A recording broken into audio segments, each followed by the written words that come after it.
Finding resilience. That's what we're talking about today. Finding the resilience that's the actual truth of our being. You know, we're born with love and innocence and goodness and resilience at the core of our being. It's there. But this world can make us forget. Thank you, InSpirit Band, for that song.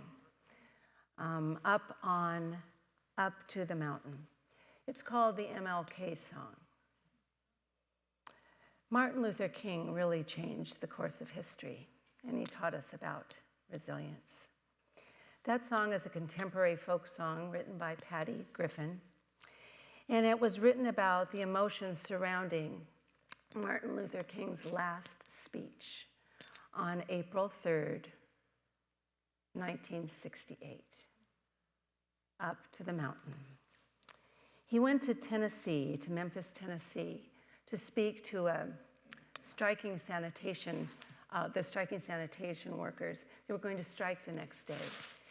And he went there with his friend, Ralph Abernathy, and he was going to speak to them to build their motivation, their confidence, their resilience, to have a nonviolent demonstration strike to raise their wages, to be paid a fair wage. Well, he wasn't feeling very well that night, and he stayed in his hotel room and asked Abercrombie if he'd do the speech for him. Well, Abercrombie got to the hall where they were speaking and realized they wanted to hear Dr. Martin Luther King Jr. So he called King and asked him to come. And he came. And this is a piece of his speech he said that night. "We've got some difficult days ahead," King told this overwhelming, overflowing crowd in Memphis, Tennessee. "But it really doesn't matter to me now, because I've been to the mountaintop. I've seen the promised land. I may not get there with you, but I want you to know tonight that we as a people will get to the promised land." What a dream, what a vision, what resilience.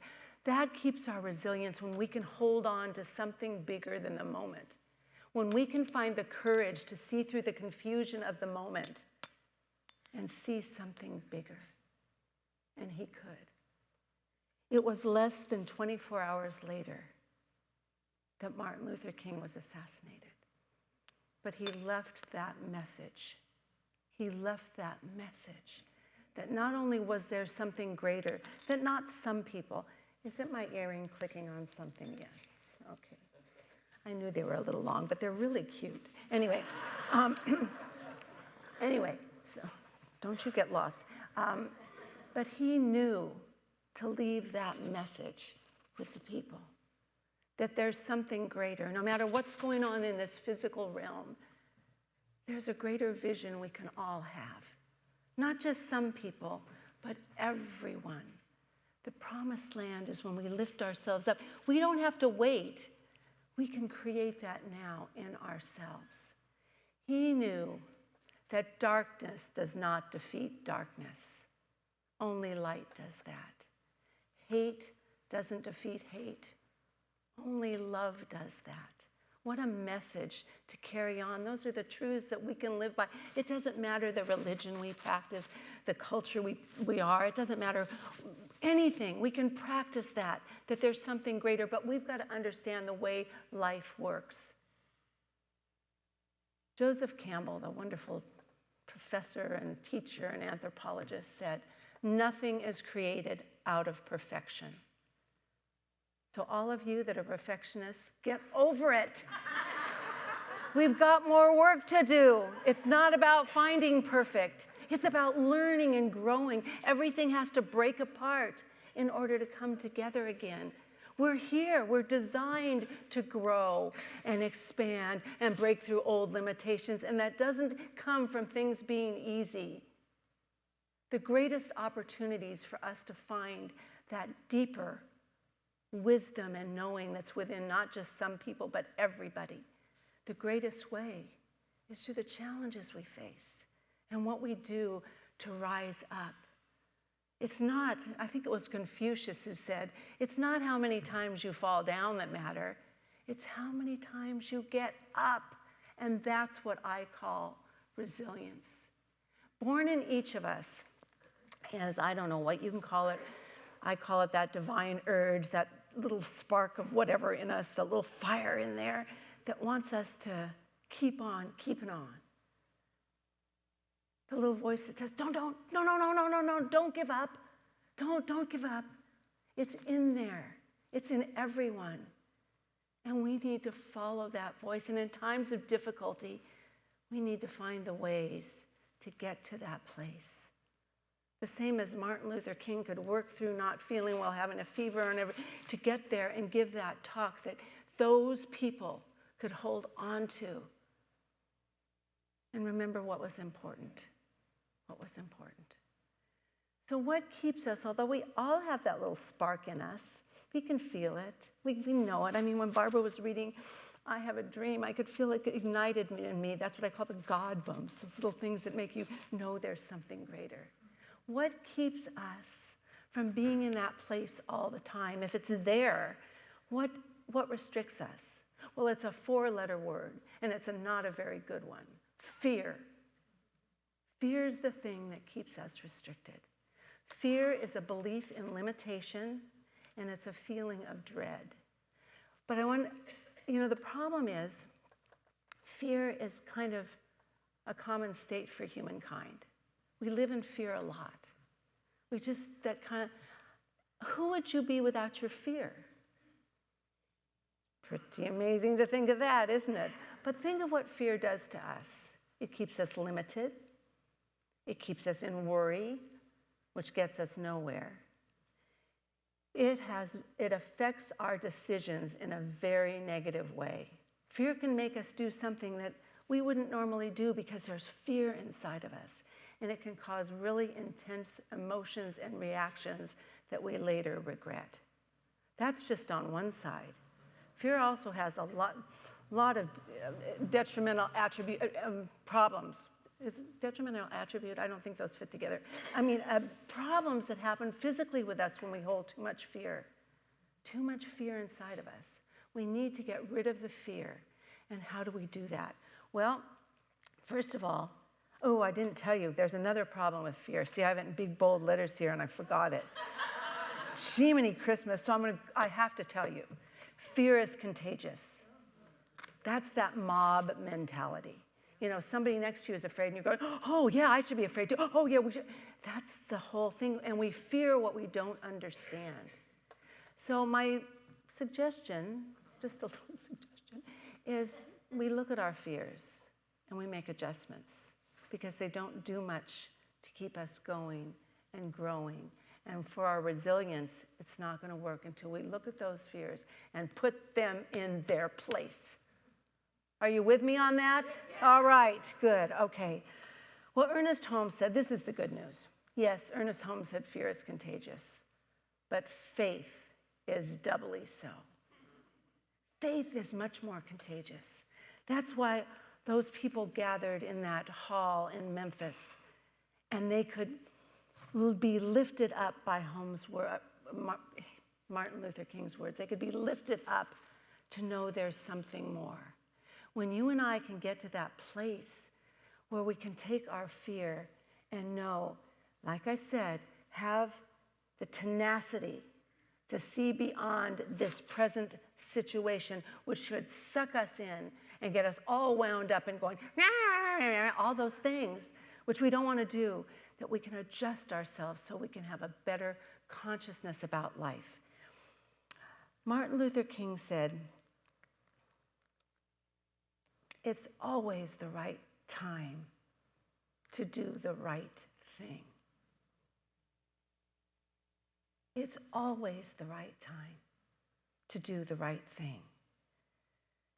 I believe truly, when Martin Luther King talked about this promised land that was for all of us, I believe inside of all of us there's an infinite intelligence that we can tap into that has the answers.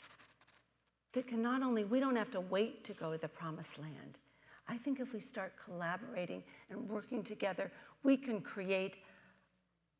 heal the problems. And yet, remember, perfection is not what we're striving. So there'll always be some conflicts and this, and, but I believe truly we can have a world with a lot more fairness and a whole lot more kindness. We're all going to have problems. That's the human experience. That's part of it.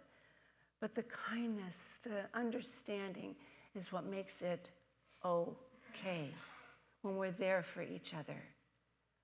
One of the most important things we can ask ourselves in any times, especially when we're feeling fearful or down or anything, is what am I doing for others?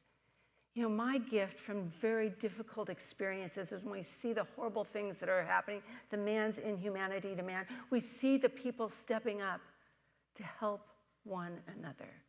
And that shows you what's really inside of us, that we have something greater right there. So my suggestion for us in finding our resilience means we have to start building, uncovering, undoing the fear, but we have to take care. Where does fear start? Point. Right here. It's in our thoughts. We have to adjust our thoughts to something more. So in turmoil, we don't really create a lot of great things. When our mind is peaceful and calm, we can find and catch a greater vision. But not until then. We've got to get to that place where we find peacefulness and calm. The other thing, so the peaceful mind and the courage to see through, but also to know we have to work with the laws of nature. If we're going to be in this flow of life, in the flow, because God, the divine spirit, can only do for us what it can do through us. So if we're getting all this wisdom and all this knowledge and all this guidance, if we don't have a path that's open, it's not going to work. So we have to keep the flow open by knowing not only is there something greater, but the universe is always for us and never against us. There's never a time. It's always for us. Remember those opportunities, the challenges? Find the deeper wisdom. Remember that. What's in this for me now? Martin Luther King said, the ultimate measure of a person is not where they stand in the moments of comfort and convenience, but where they stand in times of challenge and controversy. And his answer to that, I have decided to stick with love, because hate is too heavy of a burden to carry, too heavy. I decided to stick with love because fear is the opposite of love. I have this little book called 1 Minute Wisdom, and 1 Minute Wisdom said about fearlessness. What is love? The master said, the total absence of fear. Oh, well, what is it that we fear? Love, said the master.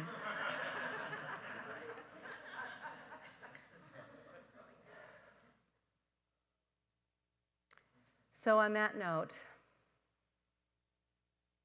I just imagine, I made the request that we leave here a little more cleared and loving and light than we came in. I'm going to invite Tammy and our healers to come up front here and create a wall of healing, just an energetic wall that we can lift some of the heaviness, because the world is heavy. The world does get fearful at times. I want to read that one statement, the lyrics that Gretchen sang from the song, Up on the Mountain. Some days I look down, and this is what fear does to you. Afraid I will fall. And though the sun shines, I see nothing at all. When we lift ourselves up, we can see the sun and the light. So if you'd like to come up, and as I said, you just place your hands like this. Come up and just be open, willing, available, ready to step out of any fearfulness into a place of greater vision, greater hope, greater possibilities, greater knowing, greater understanding. And as our healing is coming to a close, we allow our healers to finish in ease and grace, and we just feel the beautiful energy of healing as it surrounds this room right here and right now. In the prophetic finale to King's final speech on April 3rd, 1968, he said this: "Like anybody, I would like to live a long life. Longevity has its place, but I'm not concerned about that now. I just want to do God's will. So I'm happy tonight. I'm not worried about anything. I'm not fearing any man. Mine eyes have seen the glory of the coming of the Lord." And let us finish this beautiful morning together right here before our next song, just opening our hearts and minds to see that beautiful vision, having the dream of a beautiful world that comes together in kindness and love and freedom, a beautiful world that comes together in understanding, not everyone the same, to honor differences, to accept people as they are, to use our ears to hear the greatest gift we can do out of a place of love, to let forgiveness not be an occasional act, but something that becomes a continuous attribute, a continuous attitude we have in life, that we understand we're on this journey together. We're on this journey of life, just a time of awakening and understanding, and get us closer to the spiritual essence that we truly are. We recognize that, we know that, we give thanks for this, and so much more. And it is together, we say, with an open mind and a free heart. And so it is. Amen. Thank you for being here this morning. Thank you, thank you, thank you. Thank you, thank you.